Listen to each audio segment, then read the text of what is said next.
And welcome back to JKLive here at Citizen Television a week before the first anniversary of the Gen Z protests. And we want to do what we're calling a point of reflection. Those who were there back then, you may not know them, you may not have seen them on TV, and you may not know their stories, but you will tonight if you listen up. On the far end, the man with the hat, Jeru Kathangu, former MP Runyenjes, spent more than 8 years in detention. 8 years. Imagine that. And lived to talk about it. Kipruto Arab Kirwa, the man in the middle. He knows a thing or two about the events leading up to the second liberation and beyond. Will talk to us about that. And Mombingaru, she's the MP for Iala. And I tell you, she was traumatized day in, day out, just for being in what they called the wrong party. Folks, thanks so much for being with us tonight. Let me start with you, the man with the hat. Here. Jeru Kathangu. Here I am, sir. It must have been terrible for you. Terrible for everybody. Tell us. Including my mother, my father, and all my siblings. That in 1976, I was in prison. In 1992, I came out of prison after Moi's detention. And the two presidents, Jomo Kenyatta, who years before had crowned me with the commission in the Air Force, and after which they decided that I was not doing very well. Prison, where I met people like Jean-Marie Saroni, Martin Shikuku, Mark Mwedaga at some point, such like gentlemen. And so we were together until Moi came to power. And some of them were released, like Martin Shikuku was released limping. He was almost withering up, you know. And Moi decided, because he was a Secretary General, to actually pay for his medical expenses. Shikuku's, yes. And he was flown out to Sweden or Norway, I can't remember now, you know. And we went on like that until Moi came to power. And again, we were worried because a lot of people take up from their teachers, you see. And what Moi witnessed during Kenyatta's time, the people that he thought were threatening Kenyatta, or maybe abused or disabused him, whatever it is, you know, became his enemies and first victims.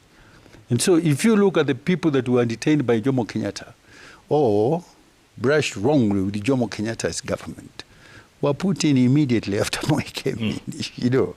And so what I reflect on in all these things is that potential and creeping dictatorships fight shadows of things they don't know, you know.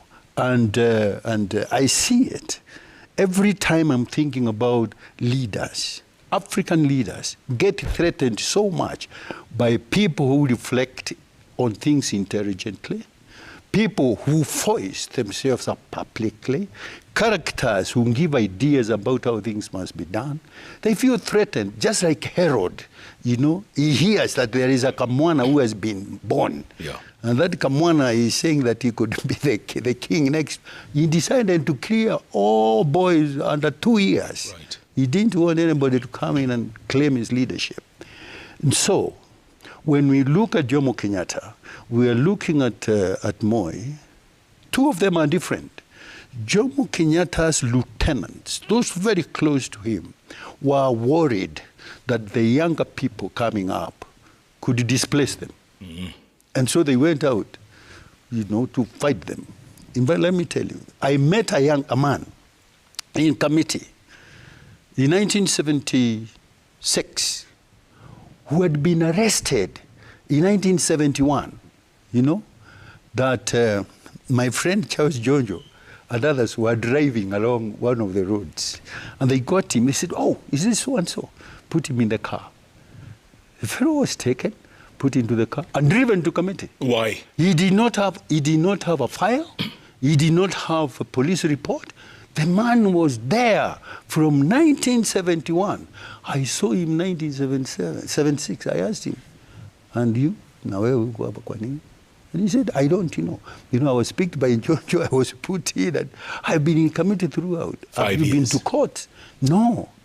He did not come out until 1980, when I was released, and I braved myself and went to Jojo's office.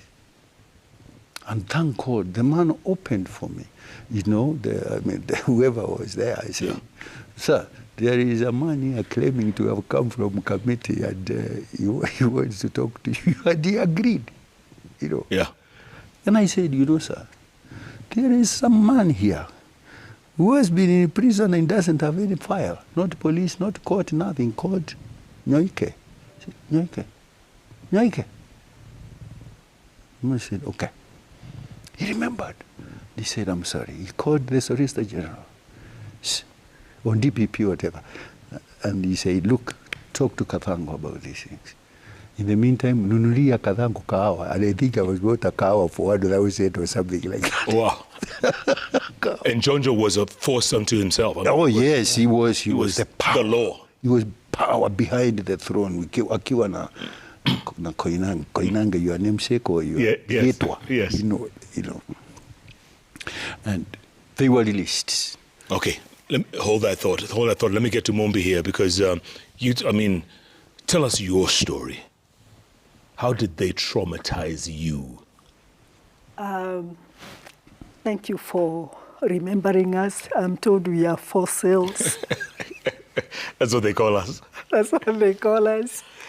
But it's good to remember. I went in as a councillor of Thika Municipal Council then. I finished the first 1 year as a councillor. But then drama started in the second year after I was elected unanimously as deputy mayor. And that's when I got baptized by fire. I was in the opposition even then. I was never Kanu. So I don't know why the Kanu members thought they can force me to join Kanu. Those days, you would be forced to join Kanu. You are promised many things. You can be bought, liquid cash. And all those things didn't make sense to me. So they decided they are going to intimidate me. The most horrific for me was when I was mayor. And Mungeke took over the running of Thika Municipal Council. And it became unmanageable that the council meetings had to be suspended. And can you believe it? The council meetings were being held in my compound. Yes. And just because we identified the source of the problem, and we decided we are going to go in and sort out the problem. And then we picked on the ringleaders and gave them letters to terminate their services. The first person to be attacked was the clerk to the municipal in a horrific way. He was a man. And one day, the workers joined with Mungiki. They stripped the clerk naked, completely naked. The only clothing that was left on him were socks. And my first trauma was to see women in the council marching a man town clerk to the Thika police station naked, and the women would even dare touch his private parts and talk about it like it's fun. It was horrific. I didn't know that later on I will almost go through the same thing. After the town clerk, he got dehumanized, got into a depression, and left the council. The deputy clerk then, also a lady, one afternoon, because the council still has got to run, they decided to take the council exhauster, filled the exhauster with human waste, takataka ile, and splashed the whole tank in her house, in, not outside, inside.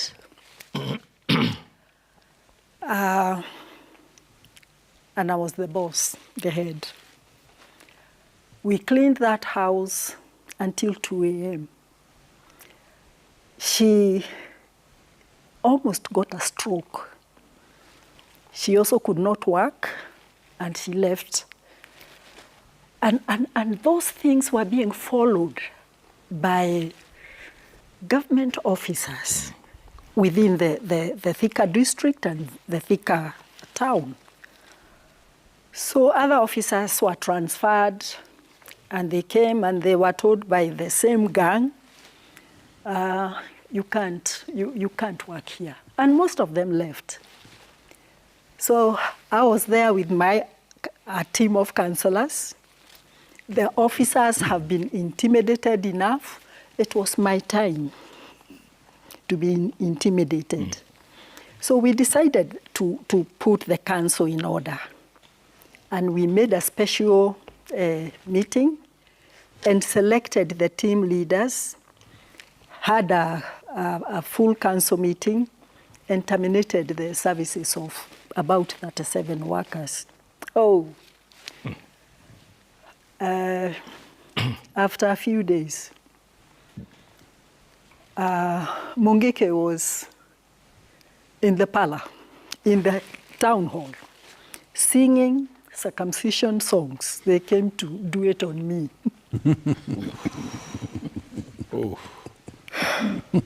And were you in your office? Yes, I was in my office. Yes, I was. And I was with a team of other councillors, and it was early in the morning, and they really were singing the very humiliating songs, Kikuyu songs of circumcision. And just to just mention, they sang, and they were singing in Kikuyu, that because I am old, they will need an axe. and a shopping board. I tell you. I started laughing. And you know, they had the big speakers on a pickup or a vehicle. So the town was in turmoil. People were running to the council, and they found me working. And they could ask me, are you hearing what that vehicle is saying? And I said, yes. So that's the kind of trauma I'm talking about. And the sad thing about it is that the provincial administration, the people in the DC's office were a part of it. And the reason is, number one, I am in the opposition. Number two, I'm a woman. Number three, many things. Where you come from. Where you come from. Yeah. Ethnicity. So no, I am Kikuyu. Thika is comfortable because I am Kikuyu. But there was also a deeper conflict that is subtle in Thika. Are you from Muranga or are you from Kiambu? So that causes conflict And friction. even Okay. today. Kipruta Kirwa, Yes, sir. the struggle for the second liberation. It's a very interesting moment because some of us were in Kanu. And we had to describe ourselves as opposition within. Yeah. Because there were certain decisions that were taken by the party that I belonged to that I felt it was not at variance, was at variance with the thinking of many Kenyans. So we had to resist. And some of us were seen to be Kanu rebels, at times referred to as rebels without a cause, because they believe that if you are in Kanu, you should not say no to anything that is done by the leadership of the time. But we had to resist it because we felt it was not in tandem with what we believed was national integration. People like Njeru Kadhangu, I used to read before I met him that he had been detained, he had been taken away for the many years that he was there, and I never understood why was he taken away, because it was not clear. And of course, the constitution of that time could allow detention without trial, and would also allow that somebody can be taken away, and because the system has taken him away, the rest of us did not have to question. That was the constitution of that time. So at times when you look at some of the individuals in this town pretending to be modern with the Constitution 2010, which is robust and is clear on the rights of an individual, we wonder, why are we doing the same story that was done more than 30 years ago or 40 years ago? Yeah. While the current Constitution is very clear that for any reason, if you are excluded from the public domain, there must be reasons why you are excluded, and there must be a certain window that allows you to be taken away, and within that particular period, you must be produced in a court of law, so that if there are any crimes that you've committed, then you are taken through the due process. Yeah. So I strongly believe that what my two colleagues have gone through is a moment in history that should not be repeated for the sake of repeating that. We must be able to define that this is a country that belongs to all of us. Yeah, but that's not the case, is it, Jeru Gathangu? It's not the case. I mean, young people are being arrested every single day, Yes. being abducted, they're being killed. Yes. What was it like for you? How were you treated when you were in detention?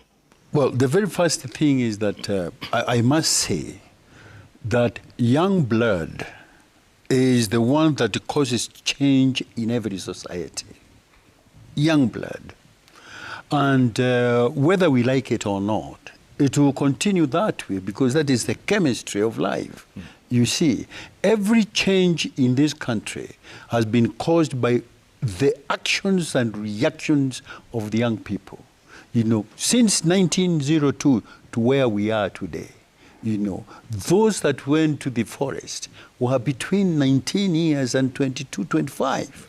You know, those fellows that were involved in the Kanu Kadu were 22, 23 years. I mean, and those people who were including Youth for Kanu 92, they were 19, 20, 24 years old, you know, and when we started, we were still the same ages. What I'm trying to say is this, that what the Gen Zs are doing in this country is not unique, and it is not the first time. General Waringe, who declared that they were entering forest in 1952, was 22 years old. And so all his other friends were. You know, what they are doing today is what was done, is going to be done, and the worst thing that's happening now is that an African government dares to kill our children just like the Muzungus did. And like I'm saying here, that many of us take from our teachers. I don't expect that those that are in government today can do it any other way, because that is what they know. You know, when I look at their history, when I look at their life, there is nothing else they did better to uplift the life of Kenyans other than what they are doing now. All they need to know is this. You can kill 1, 2, 3, 100. Sometimes we have cleared as many as 10 million people. Even Europe. Europe witnessed 22 million people dead during the Second World War. We are begging from them today in every way, whether it is about money or food, what have you. That is where we want to bring it from. But 22 million young people were killed in 1939 to 1944. So whether we kill 1 or 2 or 10 or what have you, the young people in this country are going to thrive. And those that are going to be left, after all, how many years do we have to live, Koinange? We have very few years to go. You still didn't say how you were treated. Sorry? How were you treated when you're in detention? Terrible. First, I was tortured by the police for many days. Tortured. Sometimes I was produced in court. I had more than 1,000 wounds on my body, you know?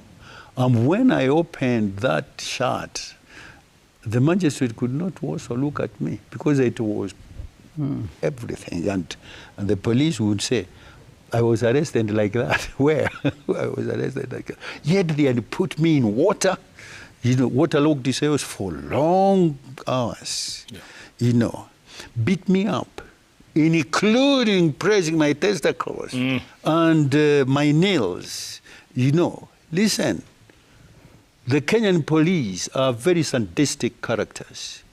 I don't know who teaches them, you know, because I'm a former military man. And as a military man, one knows that you cannot strike somebody on a blindfold, you know. Yeah. You also cannot strike a man that you have defrowned on the floor. You can't strike a man that says, I'll talk to you. Stop it. But what they do is beat even as you shout and even kill. When I was in Nyayo House last time, they threw a few men outside through the windows of 25th floor. Threw them where? Out. No. Yes. No. They would throw them out. Of the window? Yes, they died down there, and the people clowned all over the place saying, this is suicide. You know, so many times in 1989, 90, 91, people kept on dying from the 25th floor of Nyayo House. And everybody was saying, suicide. The question is this, was that the most appropriate house to commit suicide? You know, yet some of them were tortured with us in the cells. And somebody is taken and disappears. Why do you think you were spared? No, I think sometimes what happens is this, that there is also the hand of the angel and that of God touching on some of us, you know, because most of my friends are actually dead. And one young man has to be, just the same question you ask him, why do you think, Katago, you are still alive? Yeah. And of course, when you think about it, you could actually think I was the betrayer of these characters, you know. And I would say this, who do you think may have died because Kathango betrayed, you know? Yeah. And I can mention them. But what I would like to say is this, a few of us remained. And those that remained to be witnesses of how the regimes worked. Right. Not that there was anything greater than that. Right. Regimes, you know, we were 20s then, we are 70s now, you know. Yeah. And what that means is this, we are able to connect to those generations. The Mheshimiwa Kirwa has talked about his membership in Kanu. I was also in Kanu. In fact, I was an official in Embu. Kanu. Kanu. Okay, yes? I'm going to take a break, come back. Speaking of Kanu, yes, even our present leadership, most of them were our former Kanu. Former Kanu? Yeah. Does this say something about, you know, the leadership from 50 years ago or 60 years ago to now? It's never changed. It's never changed. It's never changed. It's Kanu over again. Kanu and over. And that is what should change in this country. Because our minds are stuck. And was it Moi who said that Kanu would rule for 100 years? Yeah, years. he had predicted it because they had agreed about it. How do you make sure that we live on? And so, by the time that Moi was taking the reins from Jomo Kenyatta, that legacy was sent to continue. Okay. Chero Gatango. Kipruto Arab Kira. Mumbi Ngaro. Let's take a quick break, come back, talk some more. So much to talk about, folks. This is fascinating stuff that happened way before many of you were born. We were there during that time, and these folks sacrificed a lot for us and you to be here today. So stay tuned. Keep tweeting at Koinange Jeff at Citizen TV Kenya. The hashtag is JKLive. JKLive takes a break. We'll be back in a moment.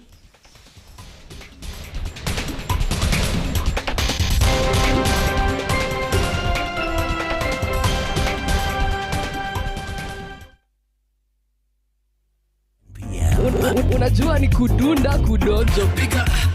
Piga statue. Salam konko.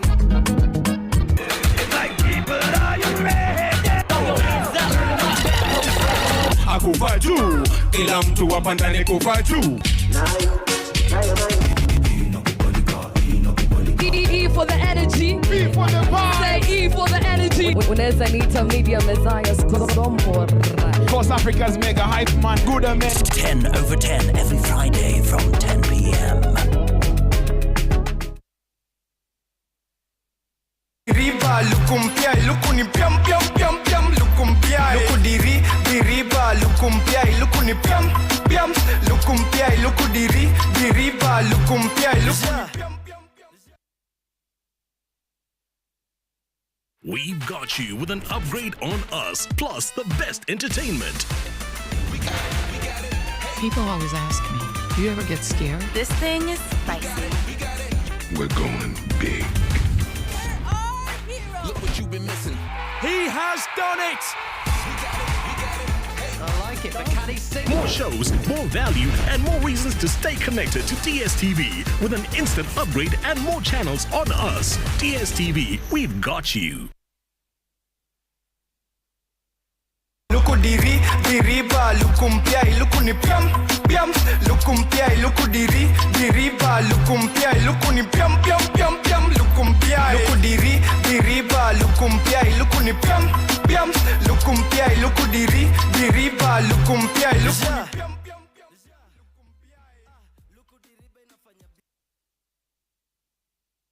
Welcome to Boma Mabati Factory, the 2024 award winner in roofing solutions. All our products come with warranty and are KEBS certified. Be part of our many satisfied customers by visiting us to enjoy great discounts. Boma Mabati Factory, Mabati Poa, near Boma.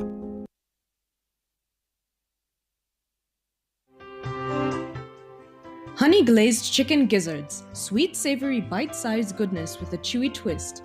Instructions: fry boiled gizzards until slightly crisp. Add garlic, soy sauce, chili, and honey. Stir fry until glazed and sticky.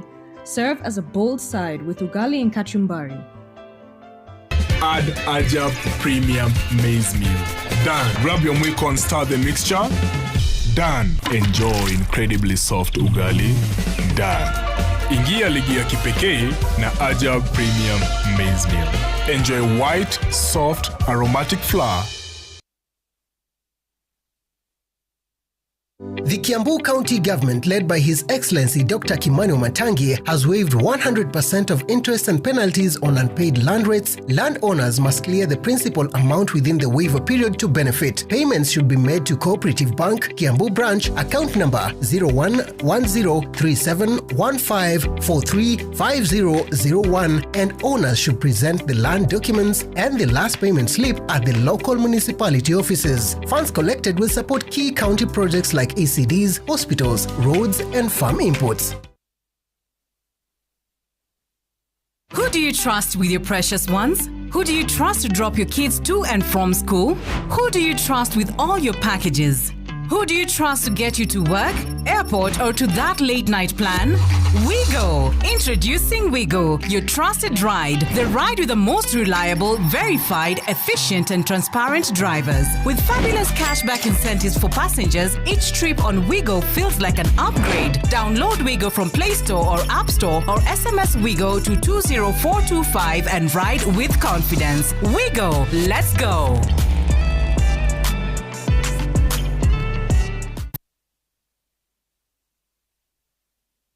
Tulikuwa mboka hata tukua tuandamane. Tutakiwa tuanaharibu street yetu penye si ushinda unacheki. Right yetu kudemonstrate right yetu. The gap between consequences and what people do in this country. We will not allow destruction of property again. What is this thing? I'm not saying whether they are right or wrong. We received 16 casualties. The police, instead of upholding law and order, watched on and even participated in the thuggery. I tell my apology on behalf of the National Police Service because of that information. Unapoomba msamaha, kwanza kabisa unafaa kusema naomba msamaha kwa sababu ya kitu fulani. Make sure that we hold them to account. There are certain things that you should have done. News Gang every Thursday at 9 p.m. Don't miss it.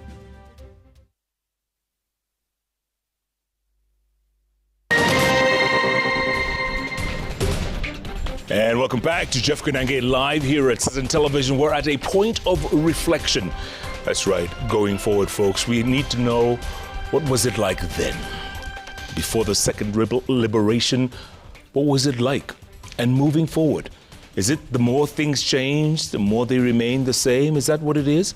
Well, Njeru Kathangu is here, former MP Runyenjes, Kipruto Arab Kirwa, former minister, and Mombi Ngaro is here, also former MP from Iyala.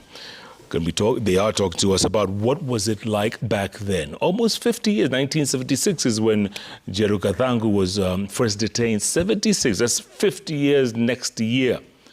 Look at that. He lived to talk about it. But let me ask you this, Kipruto.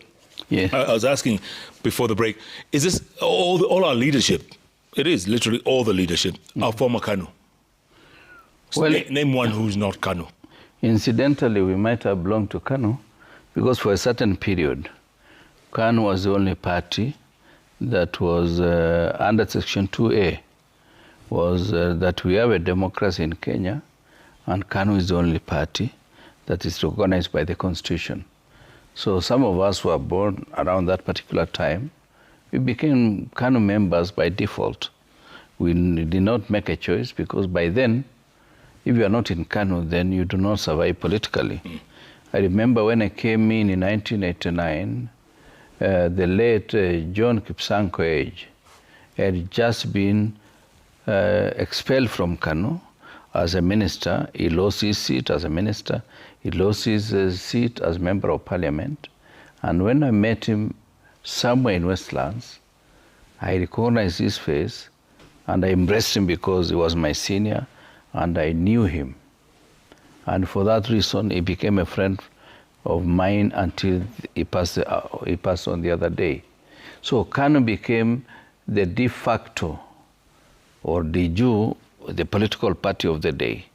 So we became Kanu not because of choice, but became Kanu because of association and also some kind of conscription into a political bandwagon that carried the message. And some of the tactics this government, this administration uses are Kanu tactics. They are Kanu tactics, but of course they are operating under a different realm because we are operating under a robust Constitution 2010, which actually allows freedom of association, freedom of expression, and freedom of dealing with issues as they are. Perhaps, and the other day I said, if you are to look at the two leaderships between us, is that President Moi will look like an angel because he was operating under a constitution that allowed detention without trial, which allowed certain decisions to be taken within the confines of the constitution. But today, some of the decisions we can say they are outside the constitutional arrangement of Kenya today. Yeah. And therefore, anybody thinking that he can behave like Moi during those days is actually misinforming himself. because today and then you cannot afford the luxury of saying you're applying the law because they are outside the law. Absolutely. Mombingaru, so when Mungiki was in the corridors, did they ever get to your office? Did they do what they said they were going to do? In other words? Yes. They didn't, but had to be rescued. The day before, the president then, the late His Excellency Daniel Toroitich Arap Moi had visited Thika. And in the stadium, that's where the script started.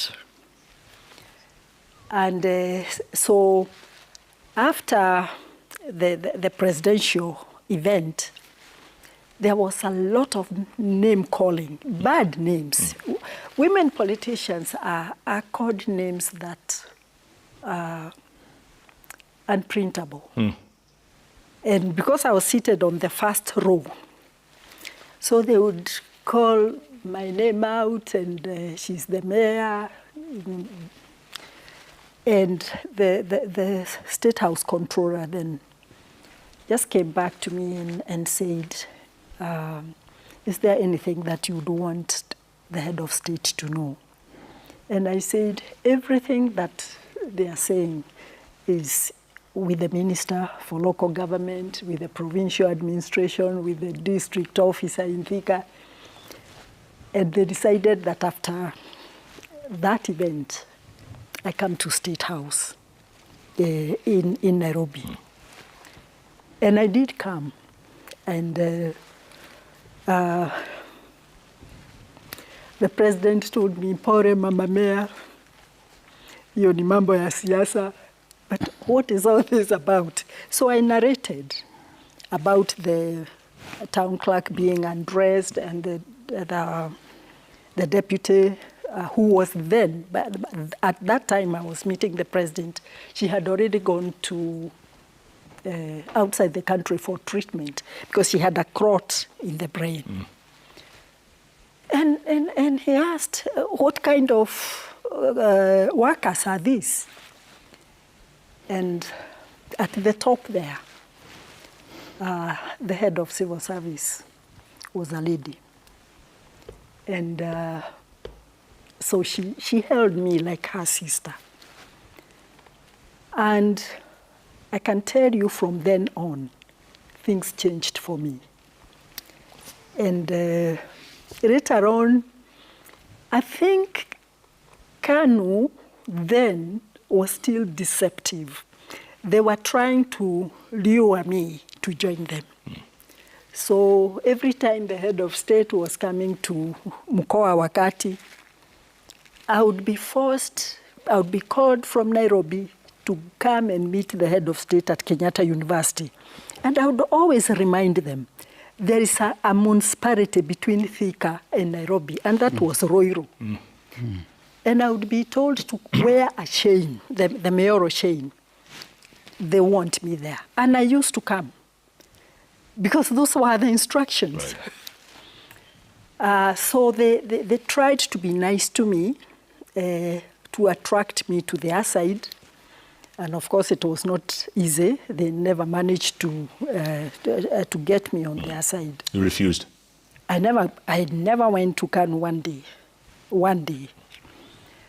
And by the time we got to the rainbow movement, Thika, then where I was mayor, is the only town in Central Province that hosted a NAC rally, and he was a part of the team. And that day there was a Third World War in the municipality. That by the time they left, that town was a battle zone.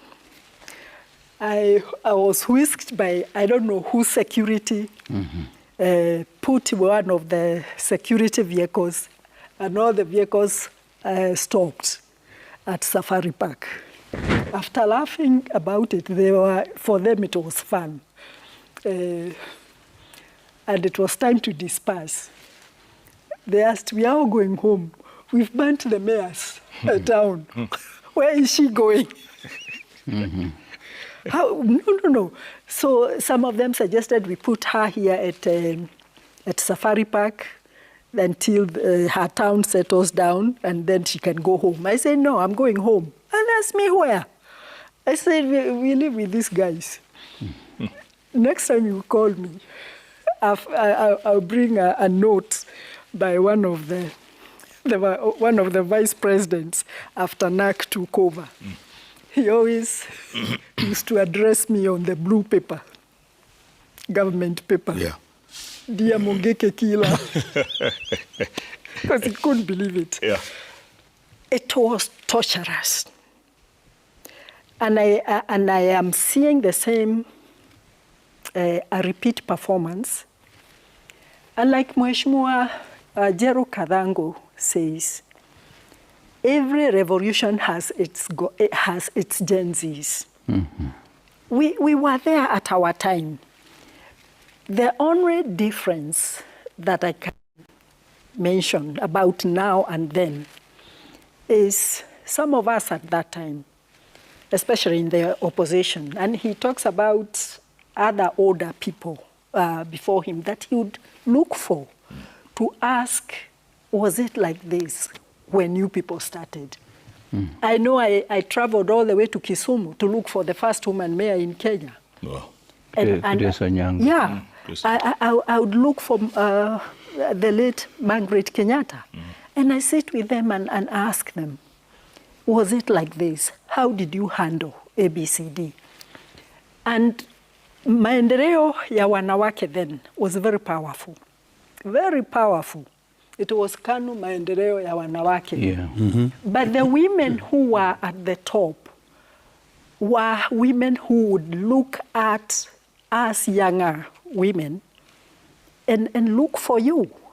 And of course, maybe they thought we would join them in the party, but we didn't. But they would take their time to come and to Thika. Akina Zipporah Kitonyi, Akina Jane Kiano, you know, such older women. And they would sit with me and ask me, how do you want us to help? Yeah. Is there anything you'd want to tell the head of state? And I would send them. And I would be protected. It used to happen. Okay, Jerry Kadhango, let me ask you this. Yes. There's a High Court ruling the other day. It was Judge Eric Ogola. Yes. Saying to police, directing police, that they should not cover their faces during arrests. No mask, no covering of faces. But you see, they're ignoring. They ignore. And the reason is this. They know what they are doing or what they do is wrong. They don't want to be identified. Maybe they have been instructed on whatever to do. For example, when a policeman comes to the streets with a live bullet, it means that somebody issued them from the armory. Yeah. Now, that person that issued that bullet and the gun knows that he is doing it the wrong way, because there is no demonstration that should be met with live bullets, because they have got rubber bullets, they have got canisters, they have got the whips, they have got many things they can use to make sure that there is no life that is lost.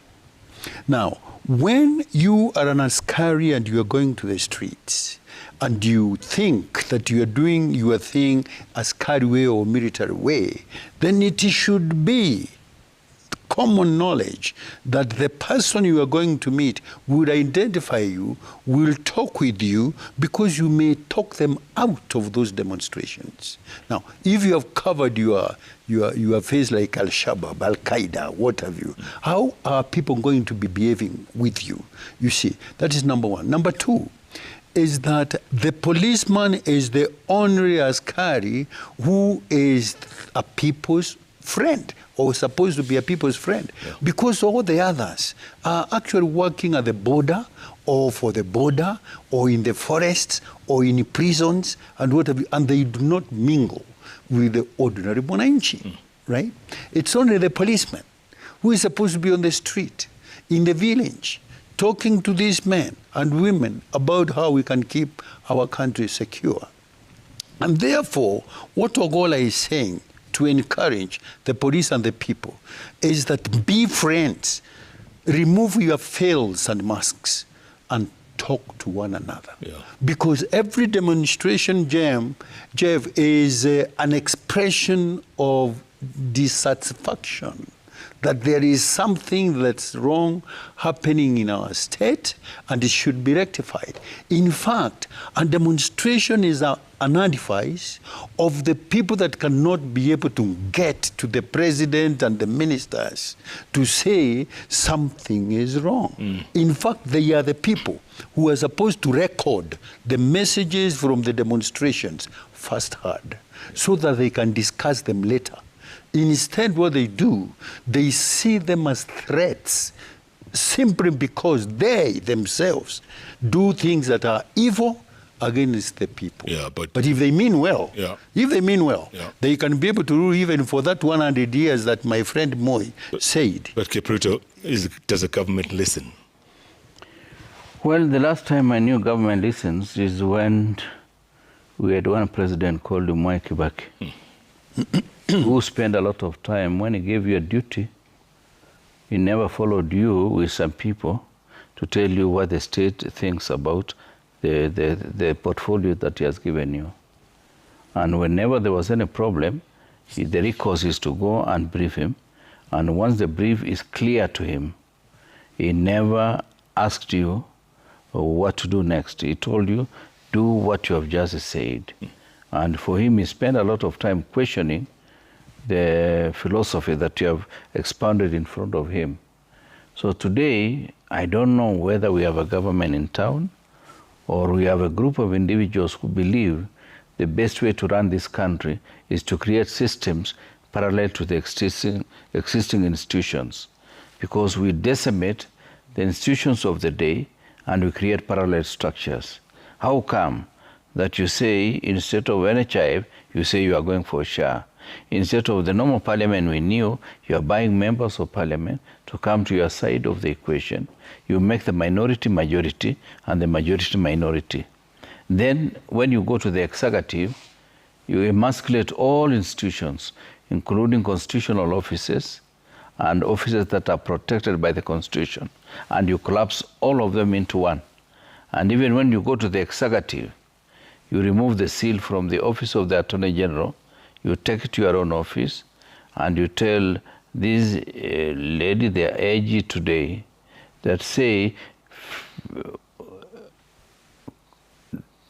legally the office of the Attorney General is a custodian of the seal.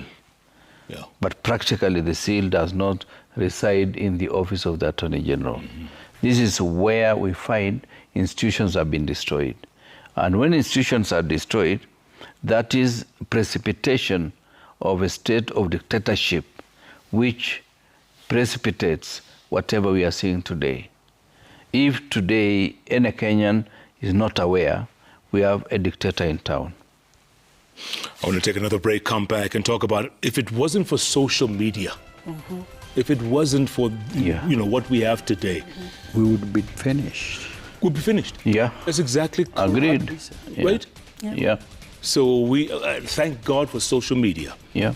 And, there's good parts of it, there's not so good parts of it, but at least it prevented a lot of people from dying. Namusitu Salimia. Keep tweeting at Kananga Jeff, at Citizen TV, the hashtag JKLive. Very interesting conversation here. It's the reflection, point of reflection. Those who were there then talking about where we're going from here. So Kananga Live takes a break. We'll be back in a moment.